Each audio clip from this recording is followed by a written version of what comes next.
Now it's time for Toker Talk Radio, the voice of the marijuana nation. What are you people?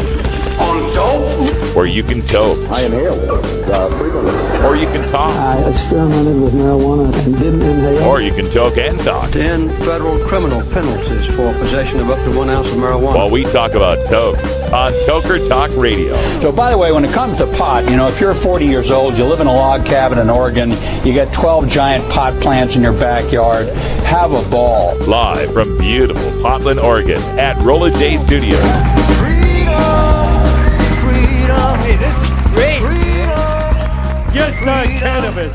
Plus your calls live at 971-533-7111. They're walking on their pants with their cap on backwards, listening to Enema Man and Snoopy Poop Dog. What's to keep somebody from getting all potted up on weed and then getting behind the wheel? Gateway theory doesn't work. It's a reality. Holland, is it real? Don't tease me. We're locking up people that take a couple of puffs of marijuana, and the next thing you know, they got 10 years. And now, here's your host, the guru of ganja graphics, the sultan of sativa statistics, and the worst nightmare of a reefer mad prohibitionist. A polite, perspicacious, productive pothead with a propensity for PowerPoint. Radical Russ Belville. Hey, everybody, welcome back. It's 4:02 in the Pacific Time Zone and time for Toker Talk Radio.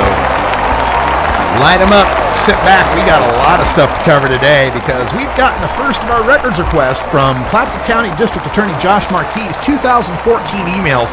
Lots of fun stuff there. Today I submitted a second request for his 2012 emails. Now, the rest of the counties I had done 2014 and 2012 because, remember, we had legalization on the ballot in 2012 as well, and they did this same exact summit, except that time back in 2012, they didn't bother hiding the fact that it was being sponsored by Best Care Prevention and being put on with public money. They didn't bother to hide that at all. They also made no attempt whatsoever to hide the political nature of the event, where Kevin Sabet and other speakers were openly exhorting people to vote no on Measure 80. It's not so much the 2014 that I'm interested, although they did use materials from 2012, so that's part of the interest. My main interest is in 2012, where there was clear electioneering going on at this so-called educational event. Joining me here in the studio also, we got Wiz Khalico hanging out. So before I get off on a ranty path, I thought I would say hi. Aloha. Hello, my good man. How are you doing? I'm pretty busy. No doubt. That was some juicy stuff, getting to actually get behind the curtain there and start to reveal what's going on there in Josh Marquis' head. I know. And this having a coastda@gmail.com address bothers the hell out of me. And then there's another DA doing the same thing, right? Yes, Madras? Stephen Larich in Madras as well. And there may be more. The more I get these records and look through them and see the addresses that are in the CCs, the more I go, well, wait a minute. I think it's funny that they kind of reveal themselves in their official capacity, but then they're like, oh, we're just going to jump over to this private chat room for a second and we'll have the real conversations. So. Right. And that's just completely counter to at least the spirit, if not the letter, of the Oregon Open Records Law. Mm-hmm. The whole point of them being on a co.clatsop.or.us, state email address and state email server is that we have preservation of these records. These are public records. They're on our dime here. And to be transferring official work over to a Gmail account, that seems sketchy in the first place. It certainly demonstrates an ability or a willingness to use their authority in a unprofessional way. Yeah. If they are in fact going to still continue to tout themselves as the district attorney, yet I'm just being a private citizen advocating for what I believe is best for the state of Oregon. Right. And then to criticize me, he's filed an election complaint against me for supposedly raising money as a campaign function. That the money I've raised for these open records requests is a campaign function. The hell it is. You can be simultaneously for a measure and opposed to the illegal electioneering around that measure. In fact, if we had to wait for the people who are against Measure 91 to call out the shenanigans that they're using, that would take forever, wouldn't it? So thanks everybody who's been donating so far. It's been, in fact, thanks to Josh Marquis for filing the complaint. Well, that doubled my donation. And this is something that, I definitely have noticed that trend. This is one of the things that irritates people is that we're living in the day and the age of where like people are seeing this blurred line between blogger and journalist, right? And there's all of this distinctions and this discussions between what is actually a journalist and who's actually able and legally liable to go out and get these like sort of information. But this is what the founders of our country wanted. This was the ability of citizen journalism to go out there and to hold our public officials accountable. And, being able to get, donations from your listeners and from your fans and stuff like that just goes to show that it is very much a grassroots sort of campaign. And it isn't I'm bankrolling this because I have a personal agenda. Yeah. It's I'm making my case to the people. They're clearly thinking I have something to run on. So we collectively are deciding that this is an issue worth caring about. Exactly. They make a lot of hay over it's all this out-of-state billionaire George Soros money coming into Oregon and they have millions, right? I don't have that money. I'm just a dude who does this as a passion and barely scrapes by paying the rent doing it. I'm putting myself at a lot of financial hardship right now to be doing what I'm doing right now. I'm still, I don't know how I'm going to pay rent this month, but we'll find a way. It's and to get that as the response. Josh Marquis' point, I would think, seems to be that he thinks I'm being shadow funded by the campaign, maybe. Yeah. Which is absolutely not true. Not true one iota. And you can see most of the donors on my GoFundMe page anyway. But it does go to speak at, how good he thinks you are at making the case. Could be. If he thinks that you should be hired by him. Yeah, and Patriot in the chat room talks about what they're charging the AP for open records requests in Ferguson. They're using the charge high fees, like $135 an hour for staff time for a person on staff who costs $13 an hour to the state. Why? Because they're working on Thanksgiving? Yeah, and they said $200 to the Washington Post was an exorbitant fee. Cost me $300 to get Clatsop County. Pretty ridiculous. I would definitely encourage everyone to hop over to the Huffington Post and check out that article that Russ posted, and check out Josh Marquis' comments down at the bottom because it's definitely getting interesting. Just like any other dishwashing, burger flipping, public school educated, self-employed, bar band musician, National Guardsman, he's Radical Russ. All right, we're going to take a break, and when we come back, we'll have more of the Josh Marquis emails. We're going to take a look at this little line. Dr. Sabet's fees alone are a few $1,000s. Mm-hmm. And who was it that Jill Quackenbush was trying to get a financial contribution from? Well, we'll dig into that too when we come back.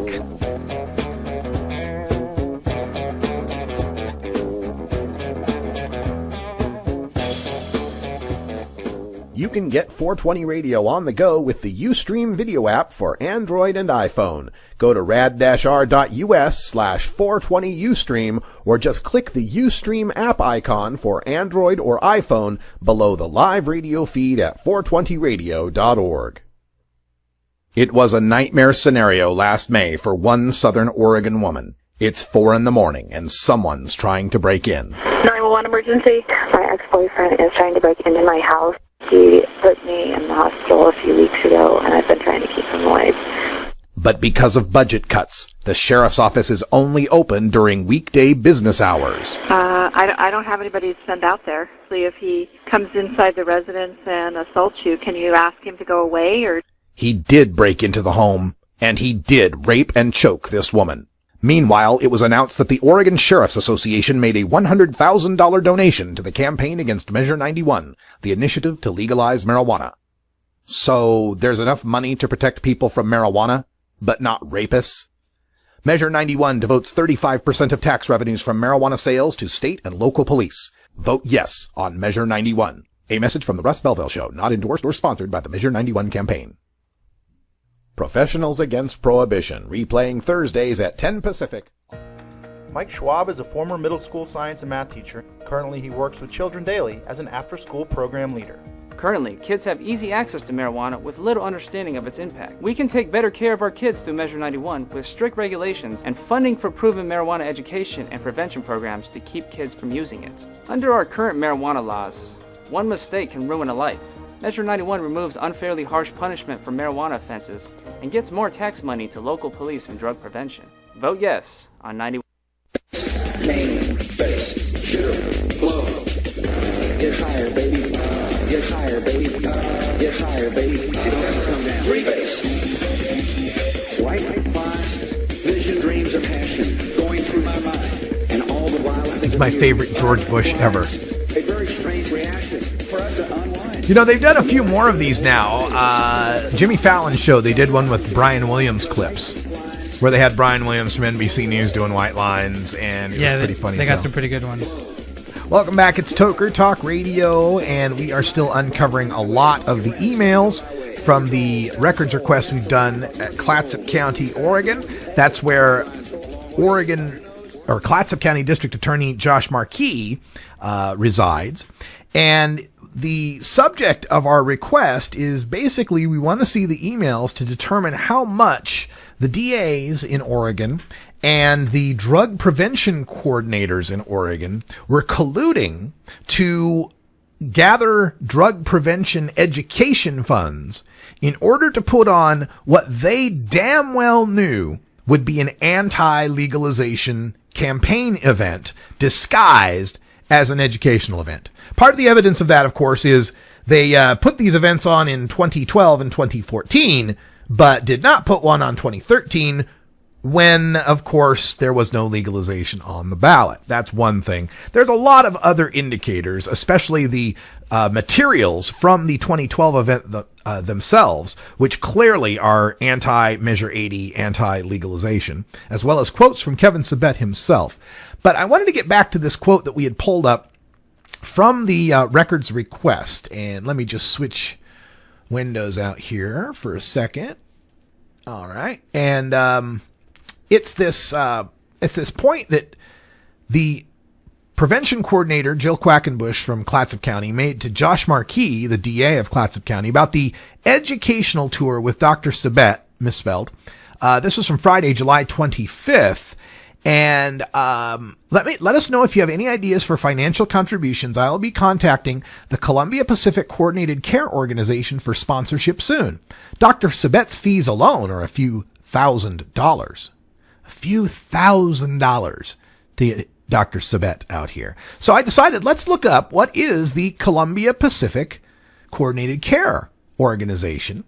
And in their frequently asked questions, it says that a CCO, as part of the Affordable Care Act, also known as Obamacare, CCOs are a new way to coordinate health care for the Oregon Health Plan Medicaid members in their communities. It's more than just physical health care. It also includes mental health care, dental care, and alcohol and drug dependence. Columbia Pacific CCO covers Columbia, Clatsop, and Tillamook counties. Works closely with members, yada, yada, yada, yada. CCOs focus on preventing disease and helping people manage chronic health issues like asthma and diabetes. Instead of treating members only when they get sick, CCOs work with members to keep them healthy. So Jill Quackenbush is reaching out to an Obamacare recipient to get donation money to bring Kevin Sabet to town to tell people that legalization is a really bad idea. All right, let's move on. Here's an email from July 22nd from North Coast Prevention Works, which is another one of these drug prevention groups that receives federal grant money. Educational tour with Dr. Sabet. Let's see. What's the part on here? Knowing how passionate you are about the subject of marijuana, and this is to Josh Marquis. Knowing how passionate you are about the subject of marijuana and the many legal concerns you have for our community in regard to the possible passage of legislation, we wanted to extend an invitation to you to sit on our panel as part of the educational tour. Would you consider sitting on a panel with Dr. Sabet and Eric Martin? Okay, so because you're passionate about marijuana and you have a problem with the possible passage of legislation, would you come to our educational tour? Well, why would his problem with the possible passage of legislation be an issue if this is merely an educational tour about marijuana? What would his concerns about marijuana legalization, why would that have any impact on what education would be delivered about marijuana? All right, let's see what else we got in here. Here's an email from Eric Nisley, or Nicely, I'm not sure, but I'm going to say Nisley. He's the DA in Wasco County, Oregon, to Josh Marquis about an article in the Bend Bulletin. Now, this article that appeared in the Bend Bulletin is one where Josh Marquis said that this series of educational events would, quote, pour water on the measure that had just been approved for legalization on the ballot. Pour water on the measure. So here he is telling the media in Bend, way back in, I think it was August, that these educational events would pour water on the legalization measure. But we're supposed to believe there's nothing political about this, right? So the reporter, Taylor Anderson, I believe was his name, apparently had reached out to DA Eric Nisley. And Nisley tells Marquis, I did call him and made some statements too. I don't think using my county email to express political views is a wise choice. Not illegal, but not wise. Okay, so he's not going to use his county email. Now, this is coming in through his co.wasco.or.us account. That is the county email address. Josh Marquis responds to that by saying, it's totally ethical. I try to use my personal email, but for elected, it's not a problem. I think he means for elected officials. It's not a problem. And it may not be illegal. Maybe it's not even technically unethical, but it sure reeks of something, doesn't it? And then, of course, nicely responds with, I know it is legal, just a perception thing I like to avoid. Oh, thank you, Eric. That's exactly my point. Is the perception thing involved there? Let's move on. Here's one to John Haroldson from Josh Marquis. And again, this is about the Bend Bulletin article. Thought you'd like to know his opinion of us. If the hundreds of personally vituperative comments are any indication of what marijuana does to people, make them really crazy and mean, then it's a much worse drug than I ever thought. Crazy and mean. Well, Josh, did you ever stop to think that maybe people who've either personally or had friends or family members whose lives have been uprooted and wrecked over a marijuana arrest might have a little bit of a grudge, maybe an anger issue over that? Did you ever think that might be possible? Did you ever think that when you say, well, anybody can get a medical marijuana card, anybody can grow for marijuana, it's virtually legal in this state anyway, nobody cares about marijuana, when one of the people whose lives have been turned upside down over an arrest, who've got a permanent criminal record, who've had to do probation, who possibly lost their kids, when those people read your comments, yeah, maybe they get a little upset about it. Maybe, just a little. Here's another email we have. Josh Marquis pointing out to the Oregon District Attorneys at Yamhill County and carbon copy to Tigard Turns the Tide, which is, no, it's not a Kellogg's Frosted Flakes promotion. This is Tigard, the city of Oregon, which this is their little drug prevention group. Corrections about state drug education tour on August 24th. With all the emphasis, interest, obsession with pot, I was reminded this tour is about all drugs of abuse. The summit in Madras is October 1st and 2nd, not just October 1st. The summit will cover a number of drugs, not just marijuana. It covers alcohol, RX, heroin, and meth too. Well, he's right. Day 1, October 1st, is all on marijuana. The whole day. Day 2, they're going to spend a couple hours on alcohol, 90 minutes on prescription drugs, 90 minutes on prescription drugs and heroin, and like another 80 minutes or so on meth. So that's their comprehensive drug education, all drugs of abuse. One day for marijuana, another day for everything else. And, I wonder if that has anything to do with marijuana being on the ballot this year. Here's another email that we have here. This is from District Attorney Stephen LaRich. Now, Stephen LaRich is the District Attorney in Jefferson County. This email is written on his Jefferson County email account on Friday, August 22nd at 10:14 a.m., otherwise known as business hours. And the subject is the Madras Drug Summit. Dear fellow district attorneys, on October 1st and 2nd, Madras is hosting the drug summit, but Best Care is backing out. I've received pledges trying to raise money, approximately $2,000. That's right, raising money for the tour at work on work hours. Won't somebody please think of the children? Well, here's the funny thing.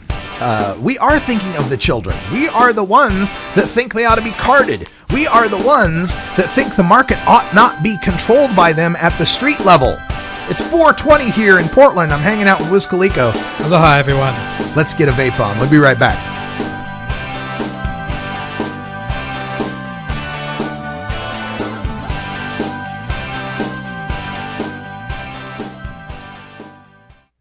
.420 Radio is 24-hour marijuana legalization radio. There's so much I worry about as a mom.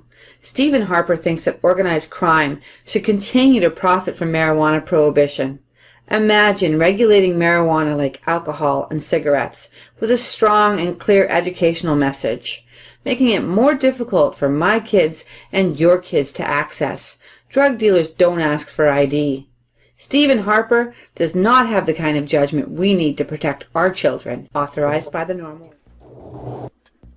Despite strong public support for medical cannabis, decriminalization, and legalization in Georgia, the state spends $121 million every year to arrest, prosecute, and imprison Georgians for simple possession. Each year, the state of Georgia spends less on driver services, agriculture, and forestry combined. What else can $121 million a year do in Georgia? With that much money, the state could hire and keep 3,000 more teachers, improve roads and bridges, provide tax relief for small businesses, repair aging sewage systems, or lower taxes. But right now, that's millions of dollars of your tax money wasted on failed enforcement. Tell your representative you're tired of wasteful spending and ask them to end cannabis prohibition. Join the conversation at www.peachtreenormal.org. Peachtree Normal is a proud affiliate of NORML, the National Organization for the Reform of Marijuana Laws. Congresswoman Kathy McMorris Rogers thinks it's okay for medical marijuana patients like Larry Harvey to go to prison and lose their constitutional rights, even though Washington has had a medical marijuana law protecting patients like Larry since 1998. On May 30th, Congresswoman McMorris Rogers voted against an amendment that would protect Washington patients. I voted to send Kathy McMorris Rogers to Congress, and she voted to send me to prison. Is the Congresswoman out of touch with Washington? At Herbie's Cannabis Seeds, we pride ourselves on bringing you the best quality seeds from the world's most respected cannabis seed producers, all at the lowest online prices. You can find Herbie's seeds at herbiesheadshop.com. All cannabis seeds are sold as souvenirs and as a means of preserving cannabis genetics. Herbie's Seeds in no way intends to condone, promote, or incite the use of illegal or controlled substances. We strongly urge all prospective customers to check their national laws prior to placing an order. Herbie's Seeds at herbiesheadshop.com. Proud sponsors of The Russ Belville Show and 420 Radio. Are you a hypocrite? If you live a closeted cannabis lifestyle, you are.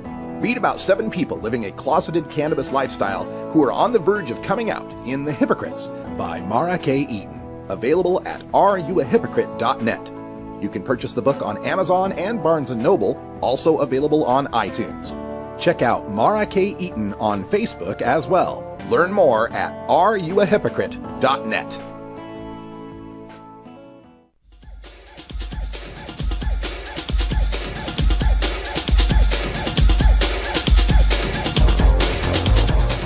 Everyone knows music and marijuana go together, so let's wind up our 20 after break with the Russ Belville Show's Daily Toker Tunes, the best in pod-safe 420 music from around the web. Today is Electric Tuesday, featuring the latest in electronic dance music and other cutting-edge genres. Now, sit back and enjoy your Daily Toker Tune.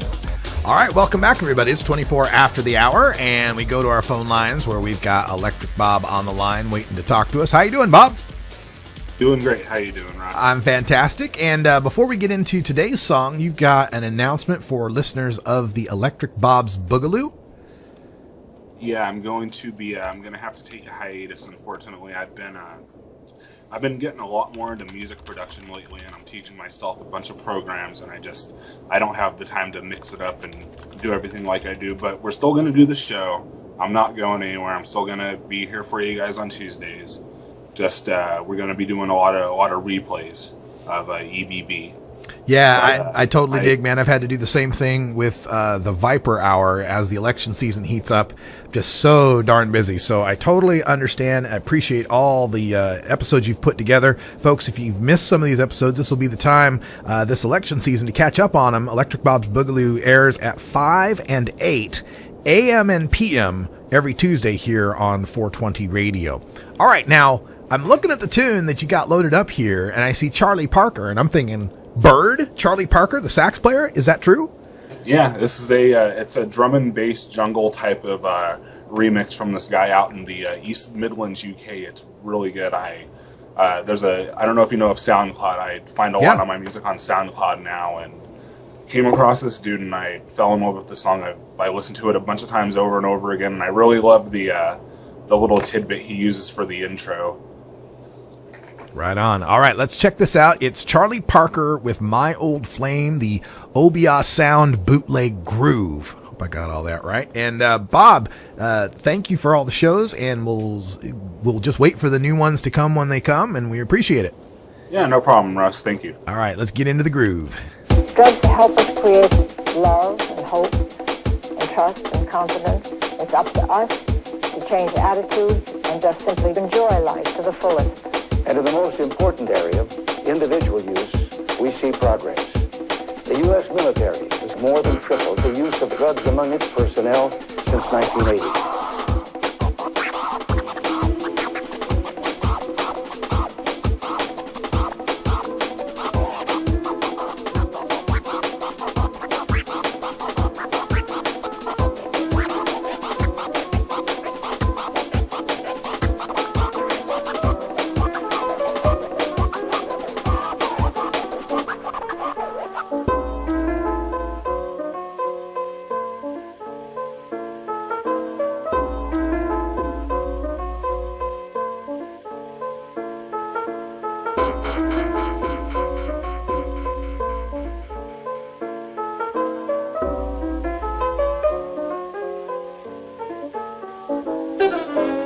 Nancy's joining me because the message this evening is not my message, but ours.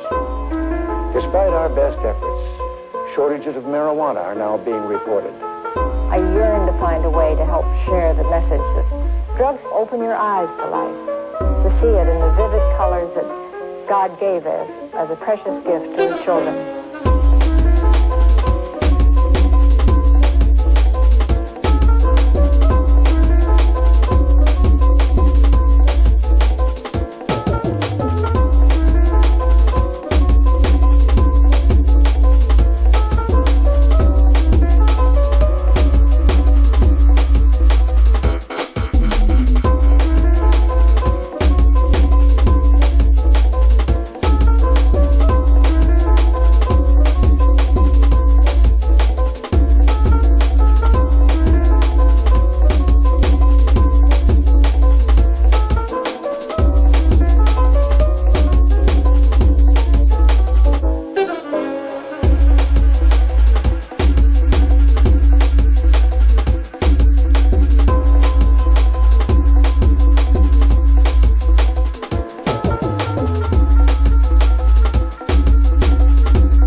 .420 Radio, the activist radio station.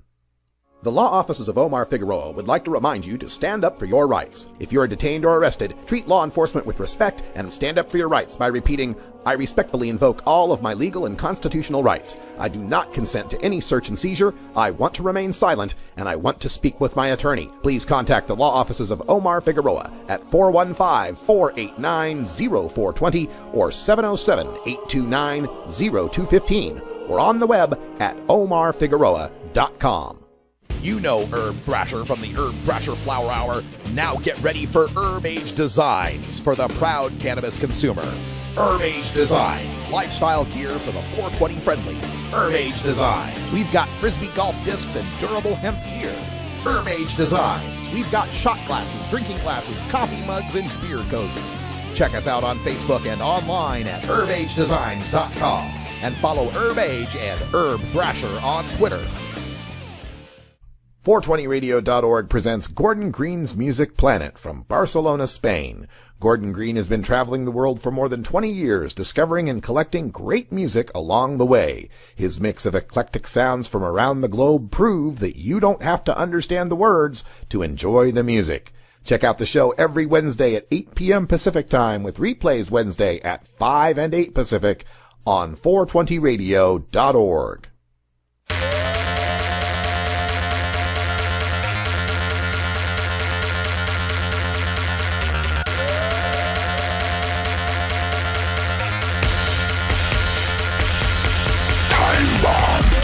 Welcome back, everybody. The time bomb has gone off. It's 31 after the hour here at Rolla J Studios in beautiful Potland, Oregon. I'm sitting here with Wiz Calico. Aloha. The owner of CalicoVision.com. That's right. How's that going? Still in the construction phases, doing a little concept building right now, but we'll have it up and running soon enough for sure. Excellent. Glad to hear it. And, of course, we've been going over the emails that we've received from Clatsop County District Attorney Josh Marquis. And wanted to continue on and look at some more stuff in these emails. And we last left off, turn off time bomb there. So we last left off looking at this email from Stephen LaRich, who's the DA in Jefferson County, from his official Jefferson County email address. Now, if you remember the earlier email, DA LaRich had sent out to all the district attorneys at 10 in the morning on a Friday.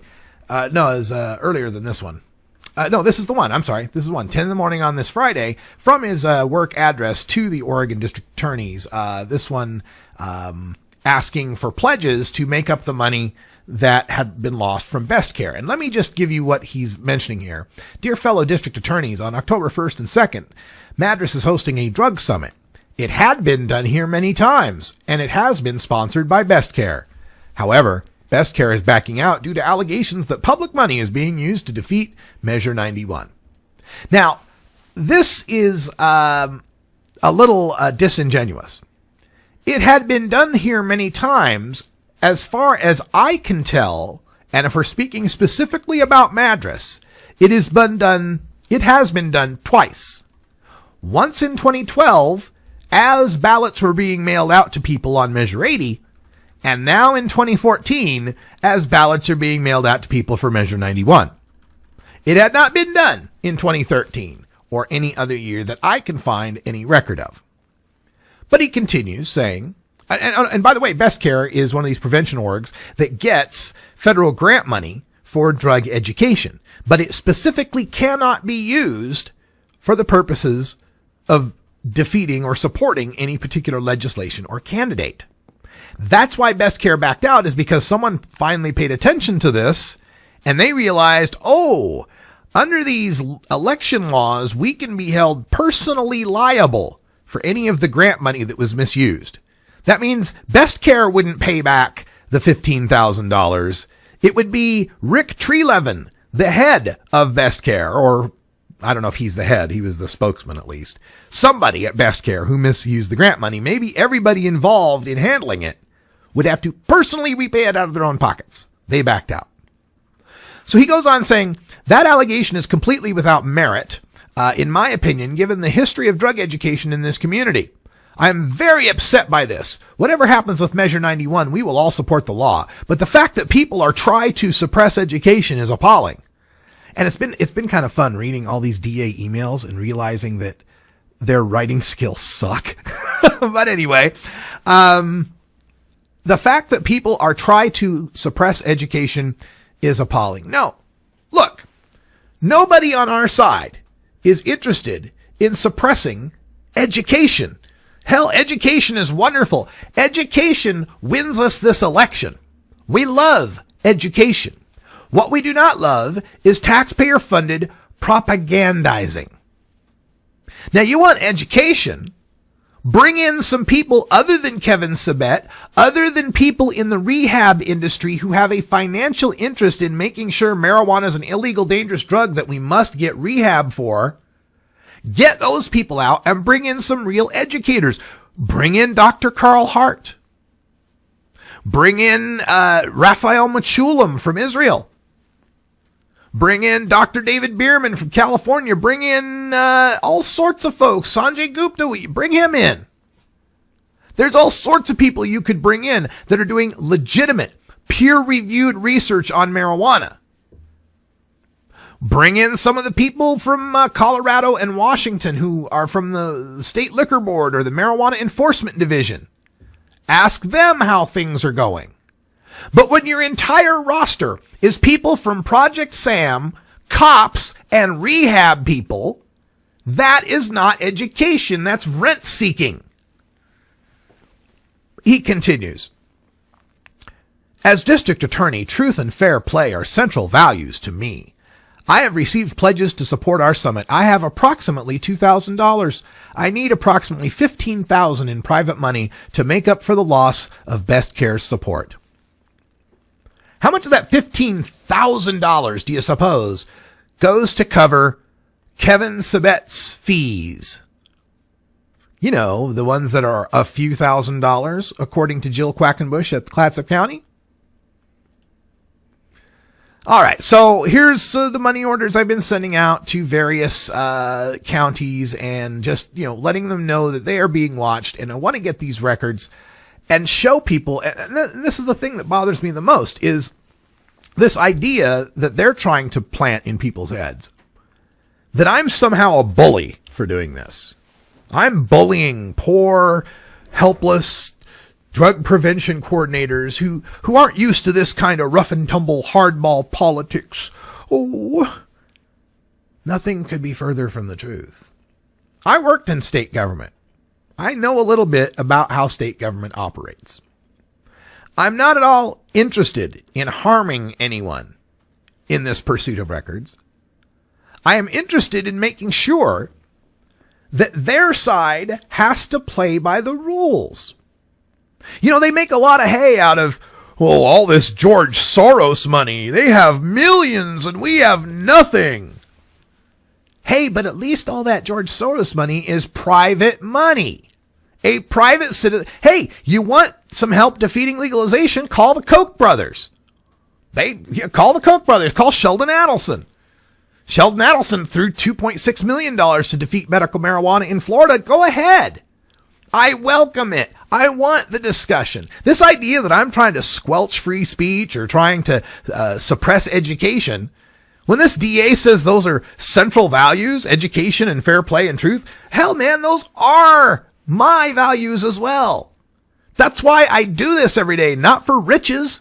I'm not doing this for fame and fortune. I'm doing this because I believe sincerely and strongly that we need to end marijuana prohibition. I believe that it's wrong to discriminate against me and my people for what we choose to consume. That we decided not to be tobacco consumers or alcohol consumers or prescription consumers. We decided to become marijuana consumers. And if we've figured out a way to live with the prescription consumers and the tobacco consumers and the alcohol consumers, there's no rational reason for discriminating against the marijuana users. There's a bunch of emails that go back and forth. Let me get something to drink here. They go back and forth with someone named Kelly J. Officer, who is a data analyst at the Oregon Department of Justice, I think, or was it Criminal Justice Bureau or something like that. Justice Statistics, basically. Great name for someone working in justice, right? Officer. Kelly J. Officer. And I sent an email to Kelly J. Officer after I got his or her email address through this record request. But Kelly J. Officer provided some records to Josh Marquis because he was really upset about New Approach Oregon, Measure 91, claiming that 12,808 Oregonians every year are arrested for marijuana.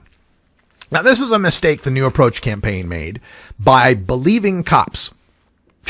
I mean, they went to the Oregon State Police and they looked up the line in their data stats that they submit to the FBI's Uniform Crime Report of how many people are arrested for marijuana. You know, states have to report this. Well, they don't have to, but they do, right?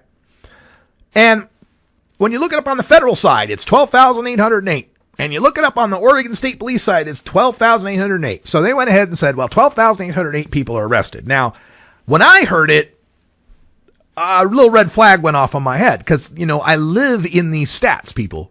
I really wish the Measure 91 campaign would have consulted me on this one because I live in these stats. And I had found many times an Excel spreadsheet that the Oregon State Police keeps tally of drug arrests on. It's an amazing spreadsheet. My kudos to whoever's working. And if it was Kelly J. Officer, my hat's off to you for making the spreadsheet that they tally up the monthly arrests county by county for every drug. And whether it's marijuana possession near a school, minor in possession, cultivation, manufacture, distribution, they're all in there, all with little drop down filters. So you can filter and graph out one particular county for one particular drug or whatever.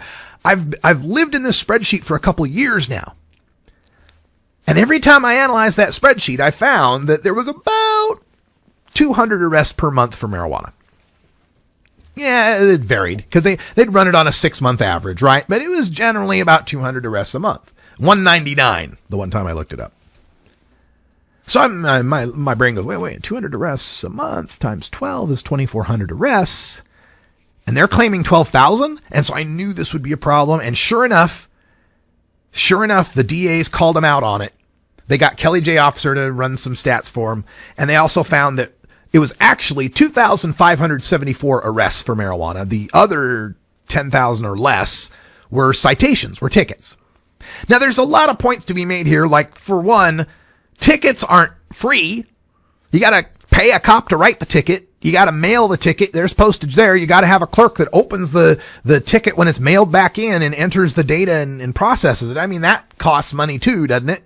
But regardless, it allowed the DAs to get the media, to get PolitiFact to rate their claim as false. So now the campaign had to go forward in its first step in the public with this big false labeled on it from the media for claiming there was 12,808 arrests. Now, they've updated their campaign materials to say 12,808 arrests and citations, which is accurate. And it's lost in the shuffle that, hey, why is the Oregon State Police telling the FBI there's 12,808 arrests when really 10,000 were citations? Could it be that having more arrests in your statistics somehow makes you more money in your grants or in your proposals or in whatever it is that we rate police by? Maybe. Haven't really investigated that yet. But that was the first thing that came out. And so it was a little disturbing, but I just turned this around, right? Okay, so they're admitting. Josh Marquis admits in his emails that there's 2,754 arrests a year. Let's keep it down at 2,400 just so we can say 200 a month. Okay, 200 arrests a month. What does it cost? How much time does it take to arrest someone for marijuana? How long do they stay in that jail? Because I also discovered a statistic from Oregon's correctional department, whatever it's called, that showed that the cost of housing an inmate in Oregon is $84.81 a day. So if 2,574 arrests were made and they spent even just one day in jail, that's $233,000 we spent arresting people for marijuana. And yet there's no money to fund the sheriff's department to respond to rape calls. Don't touch that dial. We're right back to Radical Russ in just a few minutes. Hey, does anybody really have a dial anymore? You're listening to the Russ Belville Show. All right, that's about all the time we're going to spend on the Josh Marquis stuff. We'll have plenty more of that to go over. I've posted the links to all of those emails. If you want to peruse them with me, you can do so in the chat room. I'll put them up. It's HTTP, of course. rad-r.us/req-clatsop1. And then just make it clatsop2 or clatsop3 because there's 3 different files if you'd like to look through those emails and help me out. We're crowdsourcing our investigation. Can use all the eyeballs we can get. When we come back, we debunk the no on 91. 420 Radio, the home of marijuana experts. Growing plants indoors can be a rewarding hobby, but electricity bills can go through the roof. Then you have to cool down all those big hot lights. It can drive a grower insane. With Lush LED lighting, you can solve many of these issues and double your rewards. Matt and his scientists have developed the perfect light for flowering plants with far less cost and heat. And the results? Very effective. Check out lushledlighting.com right now. As part of your organization, Dan, you are essentially targeting 10 or so states for legalizing recreational marijuana: Rhode Island, Vermont, New Hampshire, Hawaii. What's your sense of why those states could be right for legalization? Well, the states that you mentioned are most likely to do this legislatively. They don't have a ballot initiative process there like we do in Colorado and Washington, where ballot initiatives were recently passed, and like we do in Maine, California, Arizona, Nevada, and some other states where we expect in 2016 or maybe even sooner initiatives will pass to tax and regulate marijuana. And Reed, is it a sense that this could end up being another sort of coastal middle America divide or red state, blue state divide? Well, aside from a few states like Nevada and Arizona that you just mentioned, every other state in that list has one thing in common: they have Democratic legislatures. And in those states, you know, one of the big stories that we're telling at GovBeat is the divide between red America and blue America. Yeah. Red America is restricting abortion and cutting taxes on everything, whereas blue America is legalizing gay marriage and legalizing marijuana. So here we see, again, that sort of patchwork nation, as you mentioned. It's the coastal versus the inland. The pistachio. Green, natural, and available without prescription in all 50 states.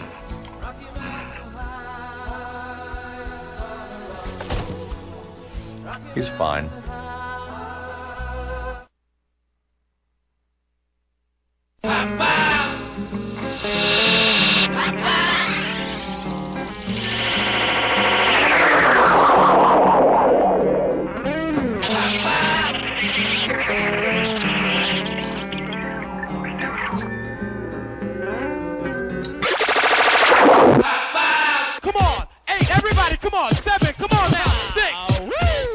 Welcome back, everyone. That's Beck with High Five, Rock the Catskills. I'm Radical Russ. We're back here in the studio hanging out with Wiz Khalico. What up, what up? Well, what's up? I'll tell you what's up, and that is, once again, another attack from stoners against legalization. I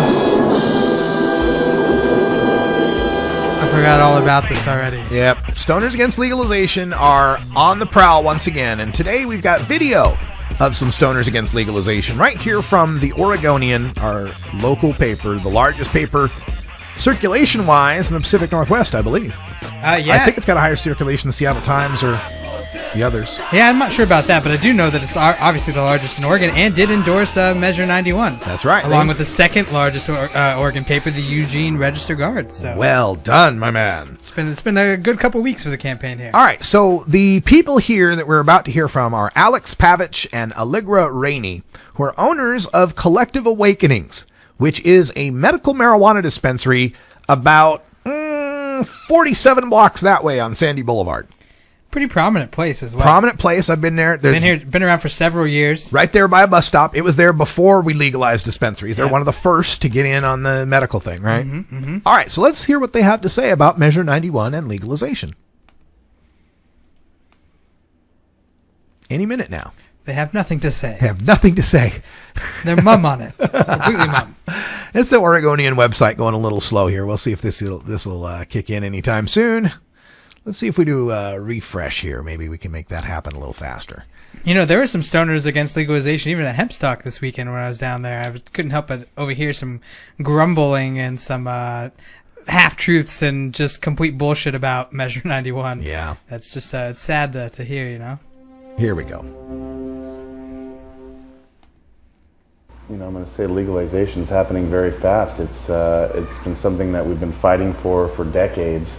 And it's exciting times to see what's coming about and how we're going to regulate it and how we're going to bring it to light and make sure that we're going to continue to provide good education to the public on what we're producing and what we're making for them, and how the plant is helpful to the public. And I think our stance is definitely behind making sure that there's continued education and able to help the people that really have found this as an ailment for them and a medicine for them, rather than just a drug of choice. It's exciting. I mean, it's really exciting to actually be in a time and age where you can talk to people about it. You know, a lot of the time you were not talking about it or having to hide your lifestyle, or, you know, you couldn't go to your dentist and they ask you what you do for a living, you know, and now it's like, hey, I own a dispensary, I'm helping people, and they're receptive to it, or they have a family member that's going through chemo or some sort of sickness, and they're saying, hey, do you have a cream, or how does that help? You know, they're looking for education. So it's to me, it's just really exciting times. We finally opened up this big door. Like he said, we've been working in Oregon for 15 years to get a medical program. We're finally getting it better. We're finally working on it every year. There's some sort of progress on it, which I think is amazing for Oregonians. And we finally just passed the 3460 to allow medical dispensaries, so there are safe access points, and there are access points for all the patients out there. Now we need to kind of finalize that, and it just scares me, I guess, with opening up the door to just 21 and over for everybody and losing what we've created. Okay, so I'm confused as to how we lose anything that we have created by legalizing marijuana for everyone 21 and over, unless by what we created, she means a niche market that's allowed to keep things at prohibition prices and profit margins. That's the only what we created I can see of this. And let me just read a little from the article, some other things that they said. We're in a 21st century gold rush, said Pavich. I see a lot of dollar signs in people's eyes. You mean other people's eyes, right? Because aren't you making dollars there? Since before marijuana dispensaries were legal. Now, I know there's all this talk of, oh, we have safe access points and the patients, and it helps all the patients. But what happens here is, once again, this I got's mine syndrome and this portrayal of the needs of patients as superseding everything else. Now, I got a problem with that, because a lot of these medical marijuana people, and you could hear it from some of the things he said, it's if you read between the lines, when they say things like, well, this has turned out to be a medicine that's helped a lot of people and not just some drug of choice. And not just minimizing someone else's choice to use marijuana for purposes other than medical use. It's once again that separation and demonization of the recreational user by the medical crowd. It's the I'm a patient, not a criminal attitude. And I'm sorry, but in most cases, all other things being equal, the patient is going to get a lot better treatment by the criminal justice system than is the recreational person. I will give you a case in point. Think of, remember Kathy Jordan? Kathy Jordan, the ALS survivor, has survived Lou Gehrig's disease for almost 3 decades now based on her use of cannabis. She lives in Parrish, Florida. I visited her in Parrish, Florida. Kind of a small town, rednecky place. And by the way, did I mention it's in Florida, where 21 grams of marijuana is a felony? Florida, where if you're caught with 21 grams, you never get to vote again. Florida. Now, the county sheriffs there, they knew that she was using marijuana because she was the chief petitioner for their medical marijuana law, and she'd been in the media a lot talking about her marijuana use. So the county sheriffs then decided to pay a visit to Bob and Kathy, and they found Bob is growing a garden full of marijuana plants for Kathy's use. Of course, they were going to charge him with felonies, put him behind bars for a long time. And then they dropped the charges. They dropped the charges. Why? Well, here's a very sick medical marijuana person caught dead to rights and not at all denying what they were doing by growing pot. The kind of person like the Kettle Falls Five, or like people in Michigan, or all over in medical states who've been busted, and then had to do time, they dropped the charges. Now, do you think that if it was just some guy who was growing a garden full of his drug of choice, that they'd have dropped the charges? What I'm saying here is the patient who's caught growing illegally or using illegally is bound to get more compassion. Generally speaking, I know there's cases where it hasn't happened, but generally speaking, the patient is going to get more compassion from the legal system, from the district attorneys, is going to get probation instead of jail, much more likely than the recreational user. So spare me this, the pity the poor patients party, because I've got pity for the 10 times as many people who use it recreationally and who are the bulk of the people being arrested, chewed, and spit out of this justice or injustice system. So I've had it with this medical exceptionalism in marijuana. And this idea, it's happening so fast. It's changing so fast. We wouldn't want to lose what we've worked on. We've just barely got dispensaries. No, it's happening so fast. It ain't happening fast enough. There have been 21 million people arrested for marijuana while we've been dinking and dunking with medical for now. It's really easy to say, yeah, let's wait a little bit when you've had protection for 16 years or longer for your possession of now up to 1.5 pounds of marijuana and 24 plants. It's real easy to sit back in that position and say, yeah, this isn't perfect. Let's wait a little bit. When you have access to the stores, when you have the magical get into the dispensary card, when you have the magical don't arrest me card, it's real easy to say, yeah, let's just wait. I was interested in the cognitive dissonance going on in what he was saying, because he was talking about, the culture now in this special time that we live in which he can now go to the dentist and talk to his dentist about what he does for a living. But then he's talking about this situation in which his dentist may be inquiring about a friend or a family member of his who has an ailment, who needs a card or needs some sort of medicine. And, without having legal marijuana for everyone over 21, think of all the hoops that person who is in need of medicine, the patient we're talking about, has to go jump through. He's got to go pay the $200 to the doctor. He's got to go pay the $200 to the state. And then he's got to wait several weeks to even be able to get a card, to even get into a dispensary, because now no longer are the postmark stamps good enough to get you into it in most dispensaries. So, if you really care about the patient, you should care about the access, the ability to have access now, not the ability to have access 3 months from now because you're a medical marijuana patient. Right. And you also shouldn't be talking about these patients in a way that, is only the exclusive definition of patient and not the inclusive definition of anyone who has an ailment that they think can be treated by marijuana. Yeah, I'm not the best sleeper, right? I got this brain that doesn't turn off sometimes, and sometimes I can't get to sleep. But if I got a vape pen full of indica, I can go to sleep. Now, I could say, I'm using marijuana medically to treat my insomnia, but I feel that's just overstating it. They'd be like, I'm using warm milk medically to treat my insomnia. Well, yeah, it may be technically true, but doesn't that demean people that have real serious medical conditions that really actually can't get by without marijuana, to kind of trivialize it helps me sleep? It's kind of like how I don't refer to myself as a Blazer fan living in Portland. I enjoy the Blazers. I'll go watch a basketball game, but I don't want to demean those people who actually enjoy and dedicate their entire lives to the existence of the Portland Trail Blazers. I'm just not going to come that far out of the closet. That's all I'm saying. There we go. And we brought it around to sports. That's beautiful, Kaliko. Thank you. Yeah, no problem. Glad to be back. Yeah, it's good to have you. It's all the time we got here for our Toker Talk Radio. But coming up next, we have got the Deep House episode of Electric Bob's Boogaloo, so you can check that out. It's the 3rd episode of Season 1, and we'll have another Electric Bob coming up at 8 o'clock as well. Tomorrow, Thursday and Friday, there will be no live shows except for what I am streaming on the Radical Russ Live channel. You can find that at ustream.tv, Radical Russ Live, or just click the link that will appear tomorrow. It'll be on the page tomorrow, a big front page slide link to the crowd shot at Seattle Hemp Fest, and that's the Russ Belville Live. I'll be streaming with my cell phone as much as I can from wherever I can.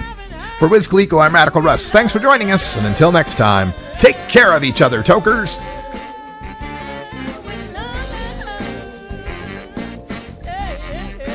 This is the Russ Belville Show.